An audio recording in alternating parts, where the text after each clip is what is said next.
माझ्या मतदारसंघामध्ये एक SRA ची रिडेव्हलपमेंटची योजना आहे, ज्याचं अनेक्शर 2 2006 ला आलंय. आज 2024 संपत आलं. अलॉटमेंट वर्षभरापूर्वी झाली. अनेकांनी खरेदी विक्री केली. ज्यांनी विकले ते वर गेले, ते लापता झाले. अलॉटमेंट ज्यांचं अनेक्शर 2 मध्ये नाव आहे त्यांच्या नावाने झालं. चावी देण्याचं काम डेव्हलपर करतो. डेव्हलपर म्हणतो मी चावी देणार नाही.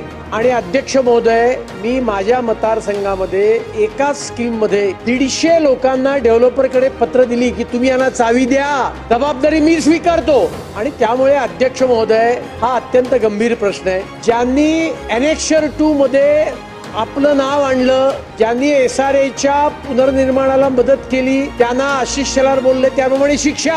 आणि मी अनेक्शर 2 मध्ये भाग घेतला नाही. मी खरेदी विक्री केल्यानंतर अनेक्शर 2 तयार झालं तर मला सशुल्क मात्र त्या ठिकाणी माझ्या नावावर घर मिळणार. अनेक्शर 2 आल्यानंतर ज्यांची खरेदी विक्री झाली आहे त्यांना कायदेशीर दृष्ट्या घर देण्याकरता या बैठकीमध्ये त्या स्वरूपाचा निर्णय करू, त्याच्याकरता आवश्यक ती पावलं उचलू. क्रमांक 1, 2 ही बैठक अधिवेशन समाप्त होण्याच्या आत ही झाली पाहिजे. आणि तशी घोषणा या अधिवेशन संपायच्या पर्यंत तशा स्वरूपाचा निर्णय.